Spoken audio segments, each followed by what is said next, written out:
What's up, YouTube? This is Torf.0 bringing you part 2 of Let's Play Donkey Kong Country for the Super Nintendo. This is actually my second take, because I had some technical difficulties on the first take, and then I ended up forgetting to save anyways. So, starting off with a lot of fail, but as we venture into the Monkey Mines and take on Winky's Walkway, hopefully we have a little bit better luck. So, starting off with Winky's Walkway. The namesake of her animal buddy Winky, actually our first appearance of him being able to be a rideable animal buddy if you got the 3 tokens beforehand, which I don't know if there's that many, but if you did, you would have already seen him. But in this LP, it's our first appearance of Winky. And actually this is an incredibly short, oh wow, that was lucky, incredibly short level in this version. I mean, we already went to the halfway point, and I just started this LP about 30 seconds ago. So, as we go into the barrel and collect our booty, we're already 3/4 of the way through this level. So, fun fact is that on the Game Boy Color version, which, yeah, they made a Game Boy Color version of Super Donkey Kong, or Donkey Kong Country, I guess, in America. This would only be 3/4 of the way through instead of nearly finished. That G would have been an N, and there would have been a few more jumps at the end. So it's actually harder in the Game Boy Color, but in this version, pretty simple. But it's still a good level, but it's definitely not the best level. And in a lot of people's lists, we're coming up on that, and that would be Minecart Carnage. And if you didn't know, if you don't like this level for whatever reason, if you just hate puppies or something, or hate America, then you can actually, oh, I was going to say there's a warp, but I was kind of overcautious and missed it. But after we beat it this time, I'll go ahead and I'll show you how to do the warp. Anyways, Minecart Carnage, probably the most memorable level in all of Donkey Kong Country. Other memorable levels might be the first underwater level, or probably the Jungle Hijinks is a pretty memorable one too. But this is definitely everyone's favorite, or at least high up on the list. And basically, you know, we're in the caves, we're riding through these platforms along the rail cart track. We got broken rail cars, broken tracks, everything coming at us, and it's just kind of, it's like riding a roller coaster. Wow, that was close. In real life, you know, it's fast, fun action, and it's probably my most favorite level in the entire game, if that's grammatically correct. I remember I would draw up different configurations in my own custom minecart tracks, and then I would take like a Hot Wheel car and pretend I was playing Donkey Kong Country. That's how much I enjoyed this level. But just like that, we're nearly finished with this level. It's sad, it seems like we just started, and it's such a great level, too. Some kind of difficult jumps there at the end. There's actually another minecart level later in the game, but it's not quite the same thing. So we'll get to that when we get to that. There are some main differences. Anyways, I'll go back and show you the warp. So if you're not good at this level, and you want to do the warp, all you have to do is jump past that barrel, and you can hit the warp pipe, and then you get teleported right there at the end of the level. And just like that, you just have to avoid that one guy, and you're done. Which, if you've already beaten the level, they don't do a fancy dance for you, so not quite as exciting, but it only took us about 10 seconds to beat. So now let's move on to Bouncy Bonanza. Kind of the sequel level to Reptile Rumble. This one features a lot of tires, as the name implies, and actually a lot more bees, and we bounced into those bananas there. So yeah, Nicolas Cage would definitely not approve of this level, but, you know, that's his loss. And just like that, if you take that barrel, avoid the 2 bees, because they will set it off, you do get this bonus area and a chance at getting an extra life. You just kind of have to time your jump, so you jump right with a banana before it. So let's see if we can get this. Oh wow, way too early. Yeah, overall no real loss. I already have like 35 or 36 lives, so 37 actually. Probably, and it shot me right into the bee. What the heck? But yeah, probably don't need that extra life anyways. And if you can time that just right, no! If you time it just right, you can get that tire on here and... Oh, we won't be able to make it up there now. You can actually take the split path. You can take the upper road, which, other than giving you the letter N for this level, I don't think there's any real advantage for going up that way. So we'll just avoid a couple bees and grab our little buddy. And then like that, it drops you off down here. So the paths meet up here.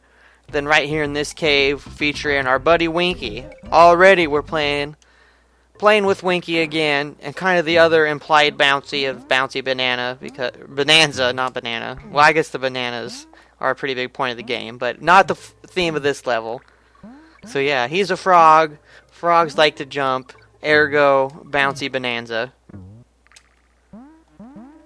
Anyways, one advantage of using our buddy Winky here is that he can jump on these bees, which I think he's the only animal buddy that can do that. I know that Rambi can in Donkey Kong Country 2, but as far as this game, I'm not sure if Winky can.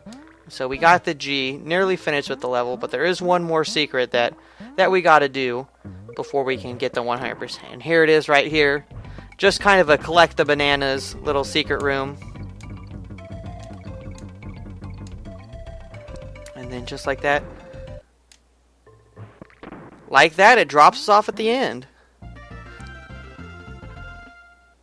So fairly easy, but we beat the level, and now we're moving on to Stop and Go Station, which, like Minecart Carnage, there is actually a warp. If you go back the way you came, it drops you right off at the end of the level, which this part you have to move pretty quick. And you do actually have to play the whole level to get all the bonuses, so don't think you can just weasel out and still get the 100%. So we finished the level, but now we will play it again, and it doesn't even move us on, so that we can get the rest of the secrets. And now this level doesn't really have too much music. It's actually just kind of ambient sounds in the background, which is actually pretty cool for the atmosphere. This is a kind of a scary level for me when I was a kid, just with all these rock lobster monster guys. You know, it was just kind of creepy, and I always wanted to get to the end of the level as fast as I could. We'll go ahead and switch to Diddy Kong for his increased speed. And let's roll down here. Well, let's get this to be sure. Now let's see if we can get this, though. You actually have to do your rolling jump to get it. And yep, there we go. Got it. Now, be real careful here. You don't want to hit that guy with your barrel, because there is a secret right there. And then with that, it's just another collect the bananas kind of deal. Now, one thing I appreciate about this game, I don't think I talked about it too much in the first part. But at the time that this game came out, 1994, this game had pretty incredible graphics. And that was one thing that everyone is excited about this game, was just the graphics. You know, it was well, I want to say fully 3D, but these are pretty fancy 3D graphics, and it's not anything that we'd ever had on a home console before. And the way that they actually were able to do this on the Super Nintendo was actually pretty neat technology. You know, there were some 3D games on the Nintendo that used the Super FX chip. Namely, I'm thinking Doom or maybe, yeah, was it Doom? I think it was Doom. I can't ever remember, since I played Doom on the PC, not on the Super Nintendo, so it may have been like Quake or something, but I'm pretty sure it was Doom.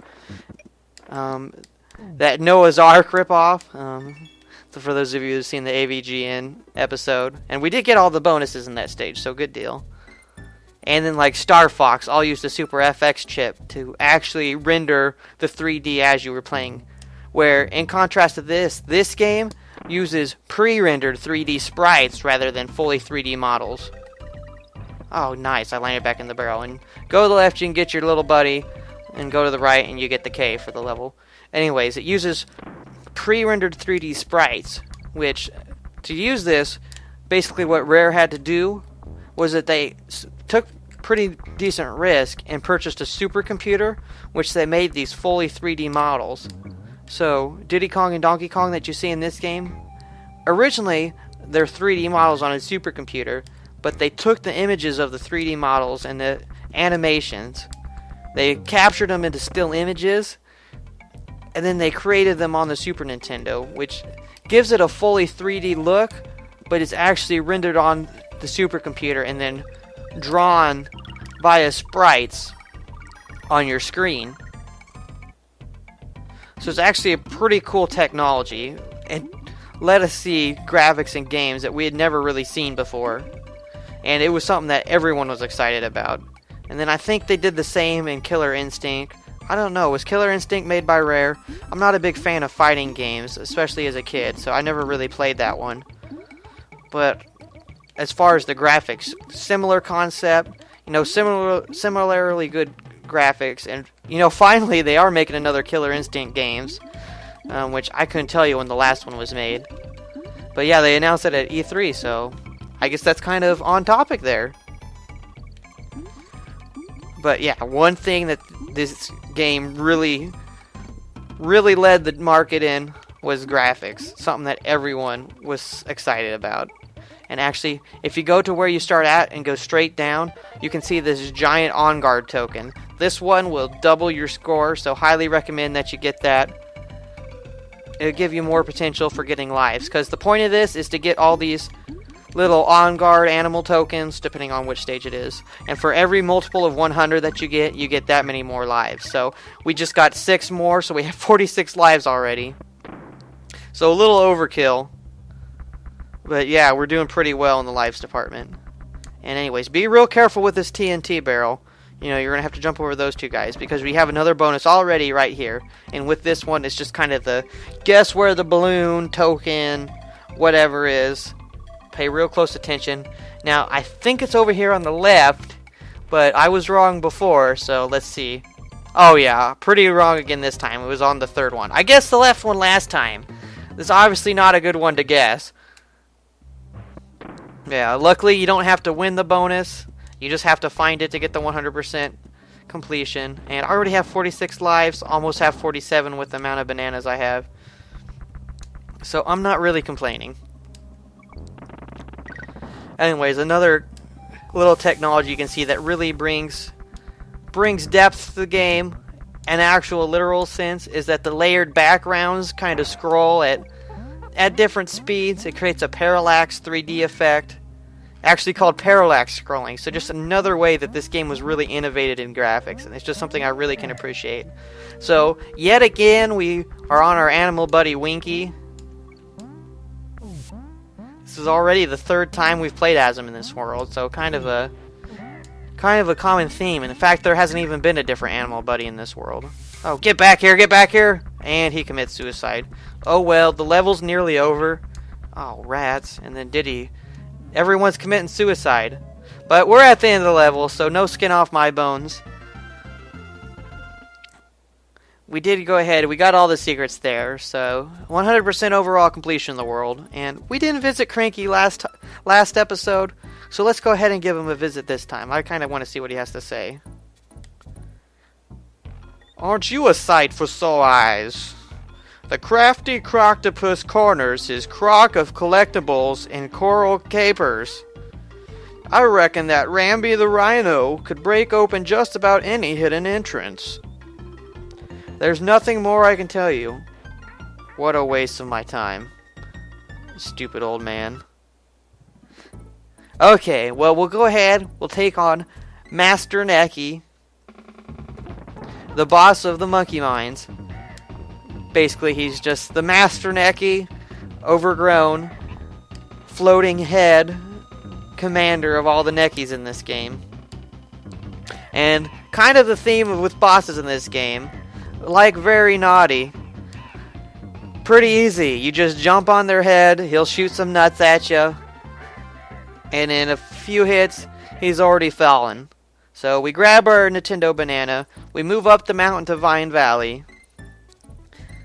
We'll go ahead, we'll take that on next time. I thank you for watching. Peace.